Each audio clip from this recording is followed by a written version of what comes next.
सो हम चर्चा कर रहे थे कि basic principles are golden secret of Ayurveda. ये गोल्डन सीक्रेट्स क्यों हैं? मैं अगर आपको आयुर्वेद अगर 2-3 लाइनों में सिखाना चाहूँ, एक रास्ता आपको देना चाहूँ, एक रोड मैप आपको देना चाहूँ कि कैसे आप आयुर्वेद को समझ सकते हैं, तो सिर्फ मैं इतना कहूँगा, पूरी संहिता को पढ़ लीजिए। पूरी संहिता को पढ़ लीजिए, लेकिन आपको कुछ गिनी चुनी चीज़ों को यदि आपने समझ लिया तो किसी भी रोग का नाम ना तो जानने की आवश्यकता है और ना ही किसी रोग के बारे में ज़्यादा विचार करने की आवश्यकता है। मैं भी इवन आपको बता दूं, बहुत सारी डिजीज़ों का नामकरण मैं आज भी नहीं कर पाता हूं। बहुत सारी डिजीज़ेस का नामकरण मैं आज की डेट में भी नहीं कर पाता हूं, बट पूरे कॉन्फिडेंस के साथ उसको ठीक कर लेता हूं। ऐसा क्यों होता है? क्या इसके पीछे रीजन हो सकता है? तो इसका जवाब मैं आपको बता दूं कि basic principles are golden secret of Ayurveda. Ayurveda हर चीज के अंदर आप समझिए। इंग्लिश आपने जब सीखी थी, सबसे पहले आपने A to Z सीखा। आपने हिंदी जब सीखी थी लिखना, तो आ से अनार से लेकर के ज्ञानी तक आप गए होंगे सभी। और फिर उसके बाद आज आप इंग्लिश को भी अच्छे तरीके से बोल रहे हैं, आप हिंदी को भी अच्छे तरीके से बोल रहे हैं।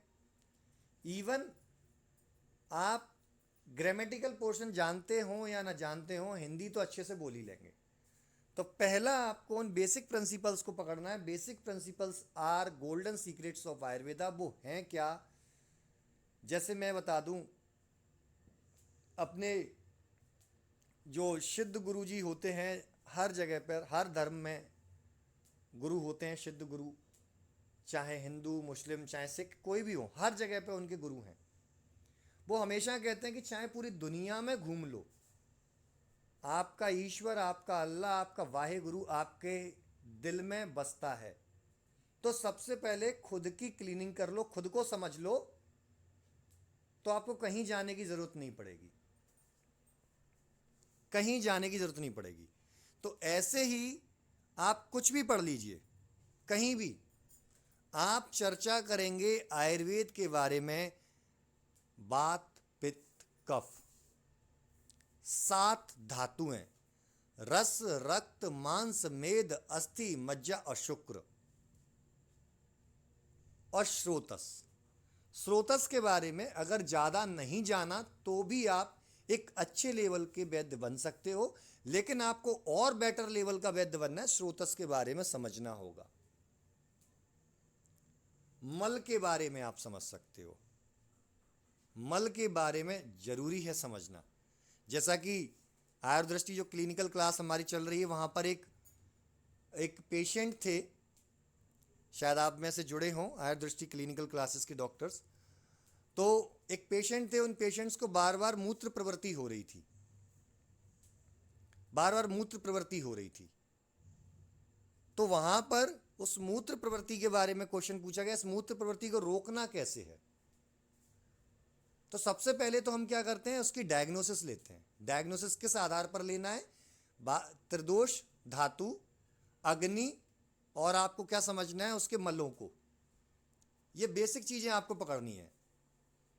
दोष, धातु, अग्नि और मल, इनको तो आपको पहले नंबर पे पकड़ ही लेना है कि भाई बताओ क्या चीज हो रही है। पहले उसके लक्षण सुन लो डिटेल से। लक्षण बताएगा, वहां आपको कुछ लक्षण दिखने लगेंगे कि यार ये इतने लक्षणों में से इतने लक्षण बात से संबंधित हैं, और कौन से स्थान की व्याधि बता रहा है, तो उस स्थान में ये वाला दोष पहुंच चुका है। कितने दिनों से बता रहा है, तो आप समझ जाएंगे साध्य है या कृच्छ साध्य है। और यदि वो उसके साथ में मल्टीपल एसोसिएटेड सिम्टम्स बता रहा है, डिफरेंट टाइप ऑफ संस्थानों के, जैसे रूमेटॉइड आर्थराइटिस में होता है ना कि फीवर भी आ रहा है, अतिमूत्र प्रवृत्ति भी हो रही है, जॉइंट पेन भी है, स्वेलिंग भी है, तो एसोसिएटेड सिम्टम बता रहा है। तो ये थोड़ी डिफ़िकल्ट होती है, बहुत कठिन होती है ठीक करने में, और इसमें बहुदोषात्मकता आ जाती है। तो वहाँ पर ये सारी चीज़ें हमने डायग्नोस लिया, क्वेश्चन किया, तो वहाँ पर हमने सिंपल एक मेडिसिन बताई थी, पुनर्नवा। पुनर्नवा और दीपन पाचन के लिए मुस्ता, या मैंने अग्नितुंडी बटी, इनमें से एक का चयन किया था। तो उसके पीछे कंसेप्ट क्या था कि वहाँ पर मूत्र क्लेद का वहन करता है। आप सभी को ये मालूम होगा कि मल में जब हम पढ़ते हैं तो मलों के कार्य में मूत्र जो होता है वो मूत्र क्लेद वहन का कार्य करता है।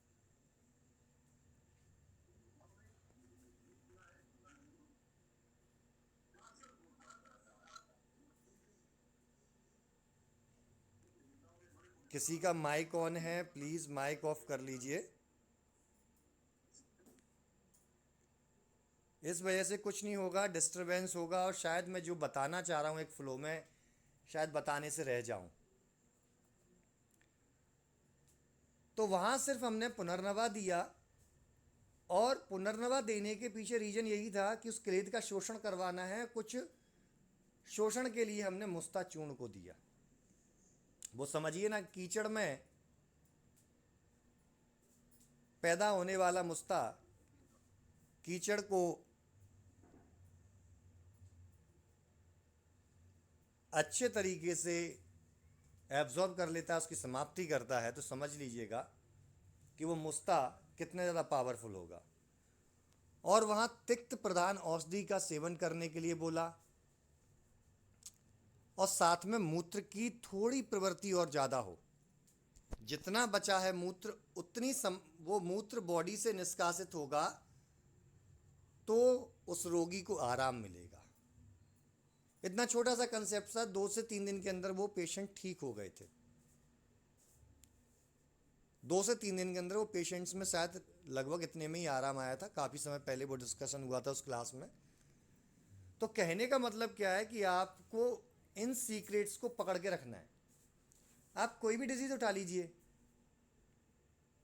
कोविड के टाइम का मैं एक्सपीरियंस शेयर करूं तो कोविड इस दुनिया के लिए एक नई बीमारी थी, बट हमें उससे मतलब क्या? हमें दोष पकड़ने हैं, धातु पकड़नी है, स्थान पकड़ना है, संस्थान पकड़ना है, उसके हिसाब से मैं ट्रीटमेंट करना है।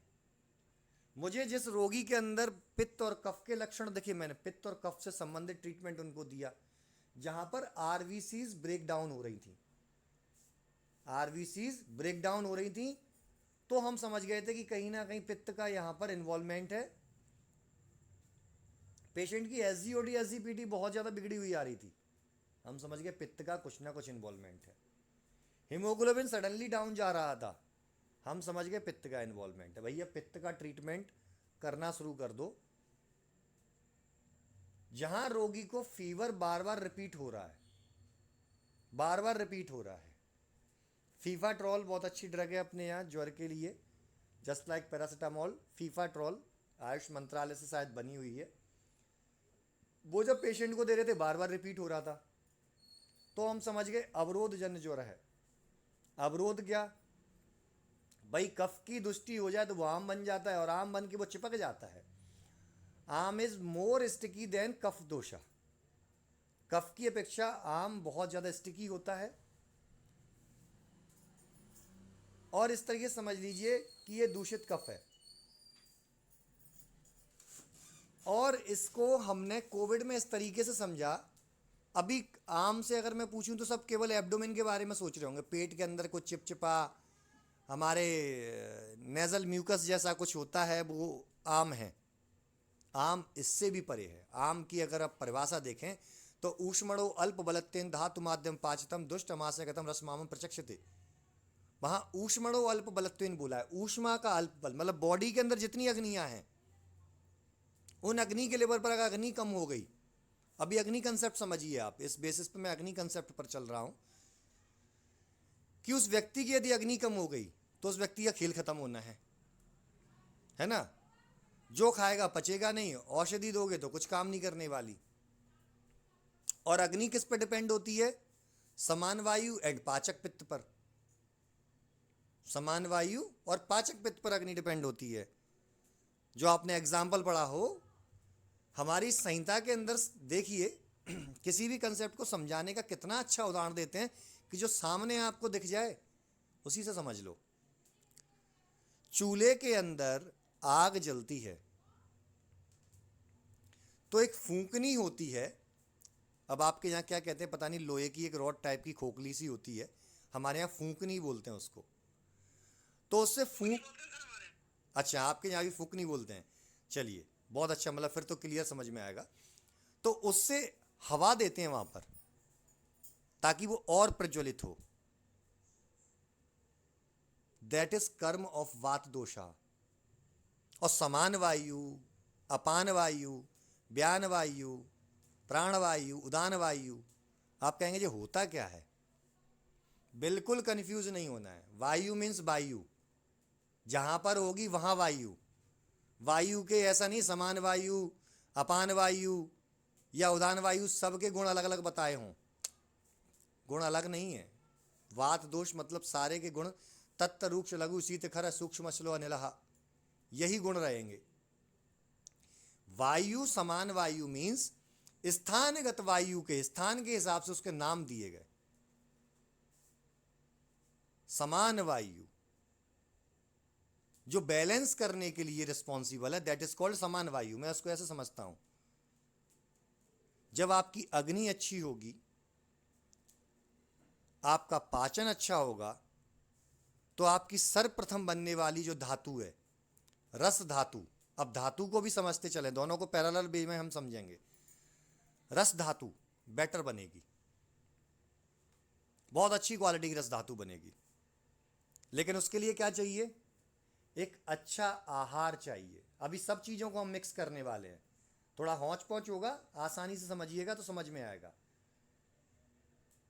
अब उसके लिए क्या चाहिए? अच्छा आहार, ऐसा आहार जिसमें षड्रस युक्त हो, यानी बैलेंस डाइट। आपको एक फैक्ट्री के अंदर, मैं हमेशा एग्जांपल देता हूं अपनी क्लास में, एक फैक्ट्री के अंदर आपको अपने शूज बनवाने हैं, वो भी लेदर के, चमड़े के जूते बनवाने हैं।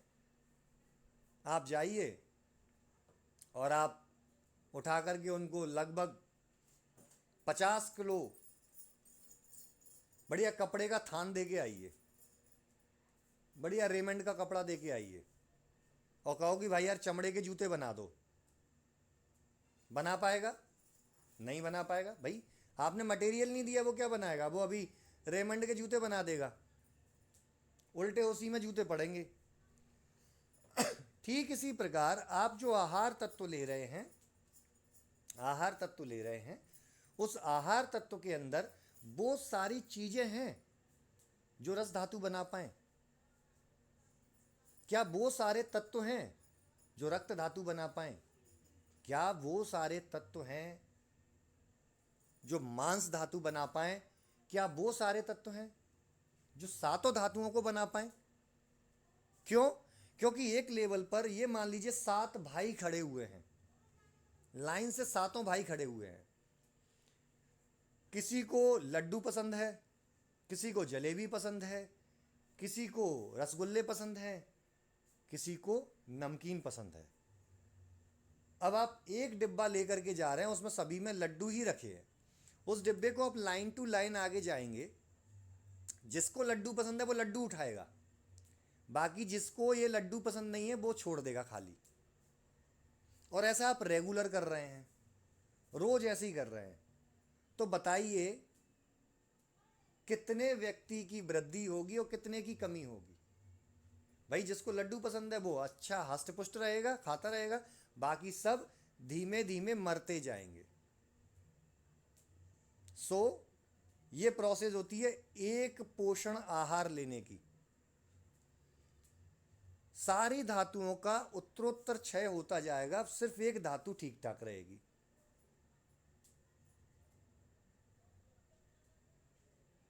या एक धातु की अति वृद्धि हो जाएगी, अन्य धातुएं बैलेंस में रहेंगी।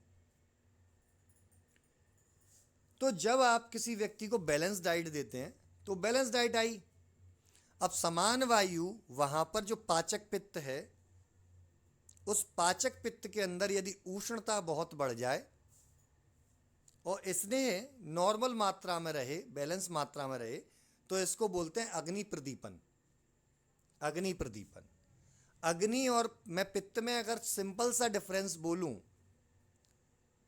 तो अग्नि एक ऊष्मा है, पित्त एक ऊष्मा धारण किए हुए द्रव है, एक द्रव्य है। बस इतना सा डिफरेंस आप समझ लीजिए। तो जो समान वायु वहां पर आई, और समान वायु वहां पर आने के पीछे क्या रीजन है? जब वायु का अनुलोमन अच्छे तरीके से हो रहा हो। यदि वायु का प्रतिलोम होगा तो समान वायु उस स्थान पर टिक नहीं पाएगी और वो ऊपर की तरफ जाएगी, तो वहां ऊपर जाने की तरफ उसको हाइपर एसिडिटी हो सकती है, क्योंकि वो पित्त जो है, जो भोजन को पचाने वाला है, उसको ऊपर की तरफ धक्का मारेगी। जर्ड की प्रॉब्लम हो सकती है, गैस्ट्रिक अल्सर क्रिएट हो सकते हैं, और यदि और ऊपर चली गई ऊर्ध्वांग में तो कफ के साथ जुड़ करके हेडेक क्रिएट कर देगी या अन्य प्रकार की उन व्याधियों को क्रिएट करते हुए आगे बढ़ेगी। अभी वायु बैलेंस है, हम ऐसा मान के चल रहे हैं। अब आहार आया बॉडी में, बॉडी में आहार आने के बाद उस पर अग्नि की क्रिया हुई, रस धातु बन गई। जो रस धातु को चाहिए था वो उनने ले लिया, मतलब लड्डू उठा लिया। अब आगे बढ़े धातु पोषण क्रम में, तो अब रक्त बनाने के लिए मान लीजिए काला जामुन पसंद है उनको, रक्त भैया को, तो उन्होंने काला जामुन ले लिया, वो भी अच्छे तरीके से पोषित हो गए। ऐसे करते करते भोजन में से सातों धातुएं अपनी चीजों को लेकर के पुष्ट होती हैं और पुरानी धातुएं एक समय के बाद समाप्त हो जाती हैं। तो ये सिंपल तरीके से हम धातु का सिद्धांत समझ पाए। तो ये जो बेसिक प्रिंसिपल्स होते हैं, इन बेसिक प्रिंसिपल्स पर आपको फोकस देना है। हर दोष के आपको निदान याद होने चाहिए। निदान कौन से? एक आहारज, एक विहारज। आहारज में क्या पकड़ोगे आप? 6 के 6 रसों को पकड़ लीजिए। मधुर अम्ल लवण क्या करते हैं भाई? कफ को बढ़ाते हैं। कटु तिक्त कसाय क्या करते हैं? वात को बढ़ाते हैं। मधुर तिक्त कसाय क्या करते हैं? कटु अम्ल लवण क्या करते हैं? तो ये सारी चीजें आपको बेसिक मालूम होंगी, लेकिन इनको आप उन आहार द्रव्यों के अंदर देखेंगे। वो आहार द्रव्य कहाँ से देखेंगे? आत्रे भद्र कापी अध्याय उठा लीजिए, वहां पर आपको मिल जाएगा। उनके रसगुण वीर पाक सारी चीजें मिलेंगी, तो आप वहां से डिसाइड कर सकते हैं क्या है। फिर उनकी लाइफ स्टाइल को आपको देखना है, पेशेंट्स की लाइफ स्टाइल को आपको देखना है, जिसको बिहारचर्या बोलते हैं। उसके अकॉर्डिंग आप उनको दोषात्मक स्थिति को समझ पाएंगे। तो यहां हमने दोष एनालिसिस, धातु अंडरस्टैंडिंग और स्रोतस और मलों के ऊपर बोला। फिर पंचकर्म का आता है कि पंचकर्म का बेसिक ज्ञान आपको होना चाहिए।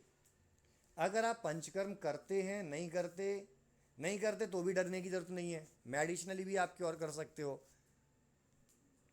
बट पंचकर्म एक फास्ट वे में किसी भी रोग को समाप्त करने का एक अच्छा प्रोसीजर है। अग्नि और आम का आपको विशेष ध्यान रखना है किसी भी रोगी की हिस्ट्री लेते वक्त, और फिर ट्रीटमेंट जब लिखने की बारी आए तो द्रव्य गुण को उठा लीजिए। द्रव्य गुण को उठा लीजिए। द्रव्य गुण में एक एक द्रव्यों के रसगुण वीरपाक को आप समझिए, और उन रसगुण वीरपाकों के अनुसार उनके दोषों का अनुमान लगाइए कि कौन से दोष पर क्या कार्य करेगा। और जो भी औषधि आपके क्लिनिक में पड़ी हुई है उसके इंग्रेडिएंट पढ़िए, उसके पीछे जो इंग्रेडिएंट लिखे हैं वो पढ़िए, और उन इंग्रेडिएंट के अकॉर्डिंग आप वहाँ से उस औषध योग का दोषात्मक एनालिसिस करेंगे, और वो दोषात्मक एनालिसिस आपको बताएगा कि ये किन किन रोगों पर कार्य कर सकता है। अब आप चिकित्सा सूत्र कैसे बनाएंगे? तो आपको सबसे पहले मैंने क्या बताया कि फर्स्ट आपको अंडरस्टैंड बेसिक नेचर ऑफ दोषा, धातु, मला किस स्थिति में है, क्या परिस्थिति में है। फिर उसके बाद आपको सेकंड पॉइंट जो दिख रहा है, मेकिंग सूत्र अकॉर्डिंग गुण विपरीत चिकित्सा। गुण विपरीत चिकित्सा का आपको प्लान करना है। जैसे वात दोष है, रूक्ष है, शीत है, लघु है, तो इसके विपरीत गुणों वाली कौन सी चीज आप ले लेंगे? जो उष्ण हो, गुरु हो और स्निग्ध हो। कौन सा एग्जाम्पल ध्यान में आ रहा है आपके? मेरे ध्यान में अभी प्रेजेंट में आ रहा है गुग्गुल, मेरे ध्यान में अभी प्रेजेंट में आ रहा है अश्वगंधा, ये मेरे ध्यान में अभी प्रेजेंट में आ रहे हैं। ऐसे ही कई द्रव्य आपको प्रेजेंट में आ रहे होंगे।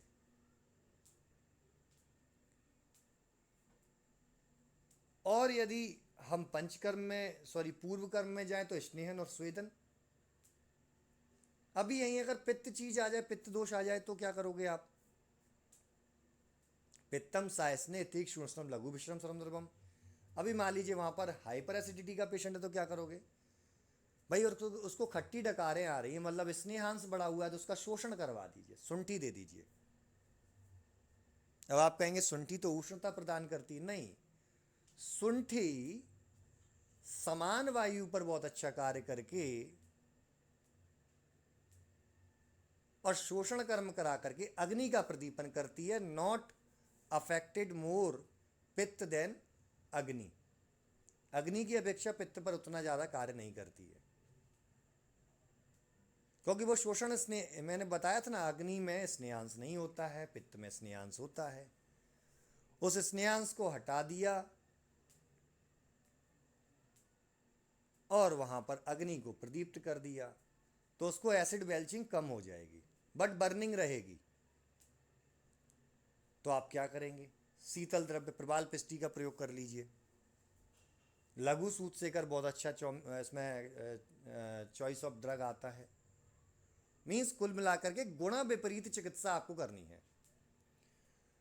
अब एक कर्म विपरीत चिकित्सा आती है। कर्म विपरीत चिकित्सा भी गुण विपरीत चिकित्सा के अकॉर्डिंग होती है। जैसे कहीं पर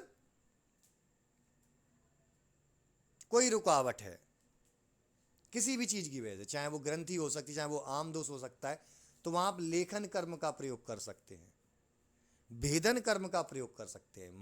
मलबद्धता है तो भेदन कर्म करेंगे। कैसे करेंगे? तो भेदन कर्म के लिए आपको तीक्ष्ण द्रव्य की आवश्यकता है। आपको स्नेहन मतलब कफ और वात प्रधान चीजें ऐसी मिल जाएं, तो जिसके लिए हम क्या करते हैं? हम एरंड तेल का पान कराते हैं।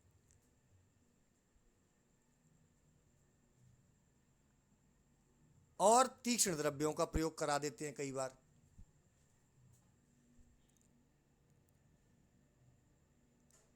तीक्ष्ण द्रव्य का अर्थ होता है पेनिट्रेट करने वाला, किसी भी चीज को भेद करके जाने वाला। तो इस प्रकार से आप गुण विपरीत चिकित्सा का प्लान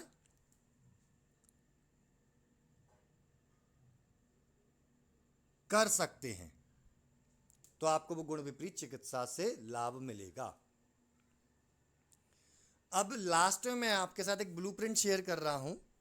मैंने आपको अभी एक वे ऑफ थिंकिंग के ऊपर ये पैटर्न बताया, जिसमें उम्मीद है मुझे कि शायद बहुत सारी चीज़ें आपको क्लियर हुई होंगी, क्योंकि एक लेक्चर के अंदर पूरा आयुर्वेद तो समझाना मेरे अनुसार किसी के लिए भी पॉसिबल नहीं है। इसके लिए कई समय लगते हैं। समय इन दैट मीन्स कुछ महीनों का समय होता है, और उसी चीज को डिसाइड करके हमने आयुर्दृष्टि क्लिनिकल क्लासेस स्टार्ट किया था। कई वैद्यगण उसका लाभ भी ले रहे हैं, और वो आयुर्वेद को समझने का तरीका मेरे अनुसार वही है कि आप जब तक डीप डाउन कंडीशन में नहीं जाएंगे और साथ में पेशेंट्स नहीं देखेंगे। अगर मैं आपको 4 दिन एक लेक्चर लेकर के, एक वेबिनार करा करके मैं आपको बता दूं कि ये कर लो, ये कर लो, ये कर लो, उन 4 दिन के अंदर उतने सारे पेशेंट तो आपके पास नहीं आने वाले जितनी मैंने चीज़ें आपको बता दी। अब दिमाग में रहेंगी, उतनी ताज़ा होंगी, या भूल जाओगे, प्रयोग कैसे करोगे, तो आपका ज्ञान फिर से आकर के शून्य हो जाएगा। और साथ में ज्ञान लेते लेते अगर हम लर्निंग की तरफ चलें और साथ में प्रैक्टिकली पेशेंट्स को देखते जाएं, तो वो चीज़ें लॉन्ग टर्म तक हमसे जुड़ी रहती हैं। तो ब्लूप्रिंट क्या है सक्सेस का, कि आपको संहिता का सूत्र स्थान सबसे ज़्यादा पढ़ना है। चिकित्सा से ज़्यादा मैं प्रधान बोलता हूं सूत्र स्थान को, अगर संहिता में सबसे ज़्यादा पढ़ना है। ये मोस्ट इंपॉर्टेंट पॉइंट्स हैं जो मैं आपको शेयर कर रहा हूं। द्रव्य गुण के बेसिक्स आपको पढ़ने हैं।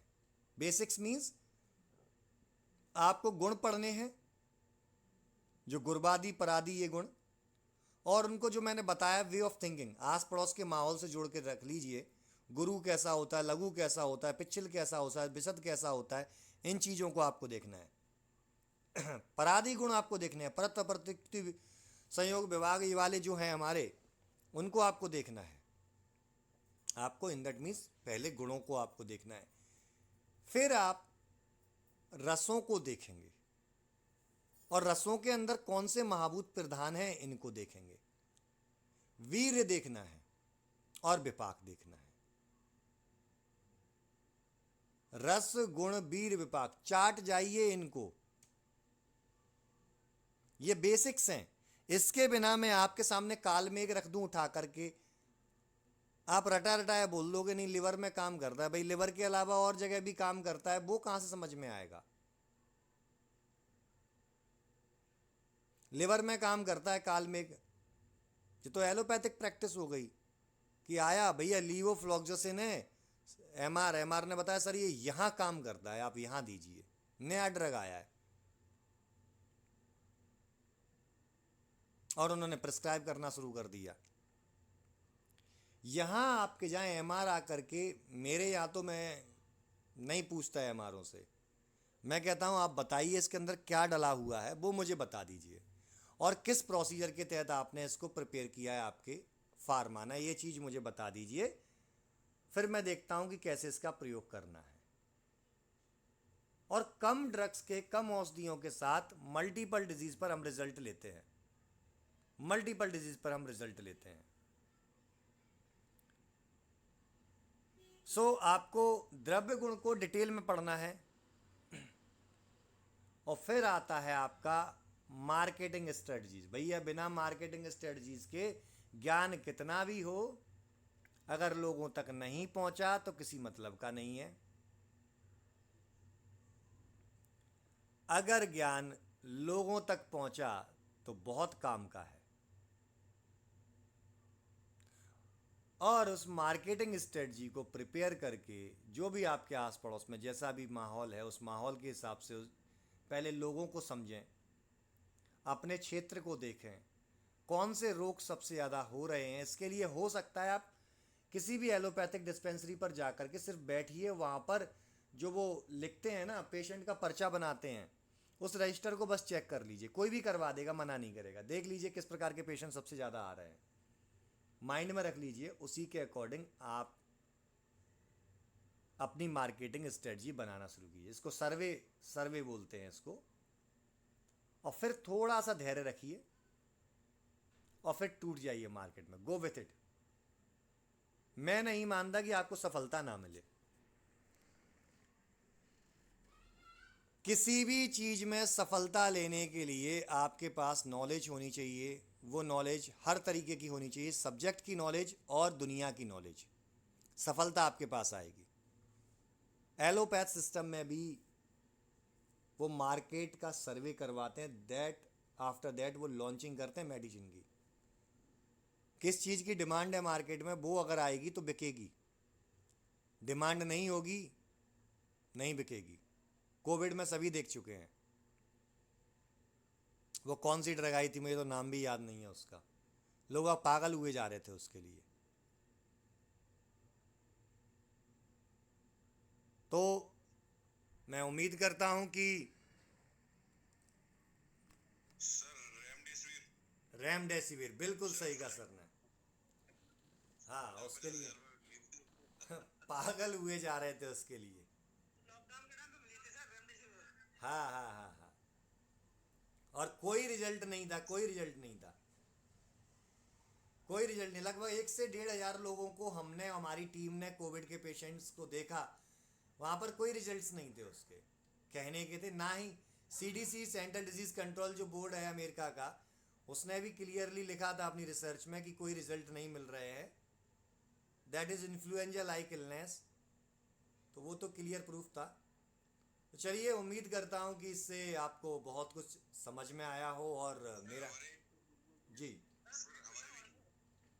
एक मिनट हमारे बीच में सर नए साथी जो जुड़े हो उसके लिए मैं ये कहूंगा कि जो हमारा शैलेंद्र सर के द्वारा मतलब जितना भी मतलब कहते हैं ना आयुर्वेदम एकेडमी के द्वारा सिखाया जा रहा है, बहुत अच्छा सिखाया बताया जा रहा है। क्योंकि आज एक बेसिक कॉन्सेप्ट मुझे सर जो लग रहा है बेसिक आपने सर सभी को लेके किया, और आने वाले समय में मतलब हमारे जितने साथी जुड़े हुए बहुत अच्छा अचीवमेंट करेंगे पेशेंट के रूप में, और साथ में मैं कर भी रहा हूँ। बिल्कुल बिल्कुल, धन्यवाद सर, धन्यवाद। और डेफिनेटली मेरा उद्देश्य भी यही है कि हम सभी मिलकर के एक साथ आगे बढ़ें, और आयुर्वेद के कंसेप्ट को समझ के आगे बढ़ेंगे तो डेफिनेटली आयुर्वेद को अपनी पीठ पर लेकर के नहीं चलना है हमें, आयुर्वेद की पीठ पर सवार होकर के हमको चलना है, वो ऑटोमेटिकली हमें हमारे रास्ते तक ले जाएगा। तो चलिए, यदि आपने हमारा ऐप डाउनलोड नहीं किया है, मैं थोड़ा सर के बारे में एक चीज, सर एक मिनट, ओके ओके सर आपके बारे में ये भी कहना है कि आप कम शब्दों में अपनी बातों को बहुत सरल तरीके से सुगमता से आप समझा देते हैं सर। धन्यवाद सर, धन्यवाद। इस सबसे बड़ी आपकी सर क्या सब नहीं सर। जी सर जी, बोलिए डॉक्टर साहब। हेलो हाँ जी। सर, ये पूछना चाह रहा हूँ जो भी आई फ्लू चल रहा है सर, हाँ, इसको हम किससे कोरिलेट कर सकते हैं, मतलब अकॉर्डिंग टू अपना आयुर्वेद जो है सर। अच्छा, आयुर्वेद की दृष्टि से। जी सर, मॉडर्न में सर लोग कह रहे हैं कंजक्टिवाइटिस वगैरह, तो हम्म। अपने मॉडर्न में सॉरी सर आयुर्वेद में क्या बोलेंगे इसको। अच्छा, देखिए, मैं आपको पहले तो ये चीज़ क्लियर कर दूं कि एक आगंतुज व्याधि है, ये आगंतुज व्याधि है। पहले तो इसको इस तरीके से देखेंगे। और आगंतुज व्याधि में यहाँ पर जो हमारे यहाँ पर भूत पिशाच वगैरह इस प्रकार के जो वर्णन आए हैं ना, उससे एक तरीके से रिलेट कर लीजिए। शायद उस समय वो वायरस बैक्टीरिया को ऐसे बोलते रहे हो। तो इसको आपको सबसे पहले पित्त और कफज व्याधि के रूप में लेना है। पित्त और कफज व्याधि, पित्त का इन्वॉल्वमेंट कफ से हुआ है, उसी के अकॉर्डिंग आप लेंगे। इसलिए यहाँ पर आप कंजक्टिवाइटिस बहुत ज़्यादा पेशेंट मिल रहे हैं, मैं भी देख रहा हूँ। और कुछ समय पहले हमारे ग्रुप पर भी डॉक्टर्स ने इसके बारे में चर्चा की थी, जो आयुर्वेदिक क्लिनिकल क्लासेस का ग्रुप है। तो वहाँ भी मैंने बताया था कि आपको त्रिफला क्वाथ से करवाना है। क्यों? कसाय होता है, कफ का शोषण करेगा, पित्त का शमन करेगा, और त्रिदोष सामक भी है। त्रिफला कसाय से आपको नेत्र प्रक्षालन करवाना है। और यदि उसको बहुत ज़्यादा सीवियर बर्निंग हो रही है, आंखों में रेडनेस बहुत ज़्यादा है, तो आपको त्रिफला घृत लेना है, और उस त्रिफला घृत से ऐसे काजल लगाते हैं ना, इस तरीके से लगा करके बस छोड़ देना है। 24 आवर्स के अंदर आप पेशेंट के अंदर रिजल्ट देख लेंगे। 2 से 3 बार आपको त्रिफला क्वाथ के साथ नेत्र प्रक्षालन कराना है। त्रिफला क्वाथ बनाइए, छान लीजिए उसको, और उसको शीतल यानी ठंडा ठंडा नेत्र पर प्रक्षालन आपको करना है। इससे डेफिनेटली रिजल्ट मिलेंगे। पित्त और कफ प्रदान आप इसको मान सकते हैं। इस प्रकार से दोष न, और हमेशा मैं आपको बता दूं कि जब भी दोष निर्धारण करेंगे तो पहले रोगी के लक्षणों को देखेंगे, उस लक्षणों में से दोष की बहुलता को पहचान करके हम दोष निर्धारण करते हैं। यहाँ रोगी की अगर दोष के निर्धारण के पीछे सिर्फ एक रीजन है, बर्निंग सेंसेशन है, वेदना है, हल्की फुल्की वेदना रहेगी, ऐसा नहीं है कि वात वहाँ पर इन्वॉल्व नहीं होगा, वात होता है इन्वॉल्व। कीचड़ आता है आंखों में, स्निग्धता मिल रही है, जलन हो रही है, रेडनेस दिख रही है, मतलब रक्त धातु इन्वॉल्व हुई है किसी भी आगंतुज रीजन की वजह से, और रक्त धातु इन्वॉल्व हुई है, इन दैट मीन्स पित्त प्रकोपित होकर के रक्त धातु को दूषित कर रहा है। तो आप यहाँ पर त्रिफला का प्रयोग करेंगे तो डेफिनेटली आपको रिजल्ट मिलने वाले हैं। या किसी भी तिक्त औषधि को आप प्रयोग कर लीजिए, तिक्त और कसाय रस प्रधान औषधि का। इवन फिटकरी जो होती है ना, फिटकरी के पानी से भी आंखें साफ करेंगे, हो जाएगा ठीक, कोई बड़ी चीज़ नहीं। तो चलिए फिर मैं थोड़ा सा इसको, हाँ, अलग अलग है सर। जैसे अगर प्रकृति अलग अलग है, हम्म हर व्यक्ति की प्रकृति अलग अलग है, हम्म, तो उसके अकॉर्डिंग भी हम यही पित्त और कफ ही बोलेंगे उसको। बिल्कुल सर। देखिए, प्रकृति का अफेक्ट पड़ता है जब बॉडी के सिस्टम्स के अंदर कोई रोग आ जाए, और जब सिस्टम्स के अंदर जब वो रोग आता है तब वहां औषधि का चयन प्रकृति के अनुसार करना होता है। ये एक इमरजेंसी प्रोटोकॉल है, वहां आचार्य सुश्रुत भी बोले हैं, जहां एक इमरजेंसी प्रोटोकॉल आए और कोई आगंतुक व्याधि का स्टार्टिंग पीरियड हो, दैट इज एक्यूट कंडीशन, तो वहां आपको सबसे पहले जो रोग का दोष दिख रहा है उसका विचार करना है, उसके अलावा कुछ नहीं करना। जैसे कोविड के पेशेंट्स में देखने को मिला था, वहां प्रकृति परीक्षण करने का टाइम ही नहीं था। आप प्रकृति के अनुसार चलते, खेल हो जाता। प्रकृति किसी की पित्त की है भाई, थोड़ा सा पित्त दूषित होगा, 4-5 दिन बाद जब मेडिसिन बंद हो जाएगी ऑटोमेटिकली ठीक हो जाएगा। एक जगह पर किसी व्यक्ति की मृत्यु होने वाली है, वहां इमरजेंसी प्रोटोकॉल में आप उसको सबसे पहले स्टेबल कीजिए, उस वायरल लोड को कम करने की कोशिश कीजिए, उस बैक्टीरियल लोड को कम करने की कोशिश कीजिए। जब आपने वो कर लिया, अब आप दोष धातु मल के ऊपर चले जाइए। ये 2 प्रकार का ट्रीटमेंट प्रोटोकॉल होता है, एक स्थानिक प्रोटोकॉल जिसको लोकल बोलते हैं, एक संस्थानगत प्रोटोकॉल जिसको सिस्टमेटिक बोलते हैं। वहाँ सिस्टमेटिक अप्रोच पर आपको प्रकृति परीक्षण करना है एंड डिटेल डायग्नोसिस में जाना है। यदि आपके पास पेशेंट अभी एब्डोमिनल पेन लेकर के आया है तो आप केवल वायु का शमन कीजिए, अनुलोम कराइए। अब उसको वायु अनुलोमन कराने के लिए आप 4 से 5 चम्मच गाय का घी खिलवा दीजिए, या अजवाइन अर्क दिलवा सकते हैं, या SIVA सिवा जो ड्रॉप आता है उसमें भी ऐसी चीज़ है वो दे सकते हैं। इंस्टेंटली उसको आराम मिलना शुरू हो जाएगा। और जब उसको आराम मिल जाए फिर उसको बैठा लिए, भैया अब बैठो, अब बताओ कैसे समस्या हुई, दोष धातु मल ऐसे निकाल लीजिए। थोड़ा क्या है, चिकित्सा करने का एक स्टेप होते हैं। और क्या होता है कि इन छोटे छोटे जो अपन ये वेबिनार टाइप के वर्कशॉप लेते हैं वहाँ ये पूरा डिटेल में नहीं हो पाता, उसके लिए माफ़ी चाहता हूँ। तो मैं थोड़ा सा क्या है कि मेरा एक और वेबिनार है इसके बाद, उसके लिए मुझे जाना है, मैसेज आने लगे ये मोबाइल पर मेरे। तो मैं थोड़ा सा बता दूं, जिन लोगों ने आयुर्मानव अकेडमी ऐप डाउनलोड नहीं किया है वो आयुर्मानव अकेडमी ऐप डाउनलोड कर लीजिए, क्योंकि अब आगे से शायद सारे सेशंस हम वहीं पर करेंगे कंडक्ट। गूगल प्ले स्टोर पे आपको मिल जाएगा आयुर्मानव अकेडमी ऐप, और इसकी मैं PDF आपको अभी शेयर कर दूंगा ऐसी वेबिनार की सभी को। तो उसमें भी उसकी स्पेलिंग लिखी है, आप जाके डाउनलोड कर सकते हैं। वहाँ पर डिफरेंट टाइप के वीडियोस डले हुए हैं फ्री लर्निंग्स के,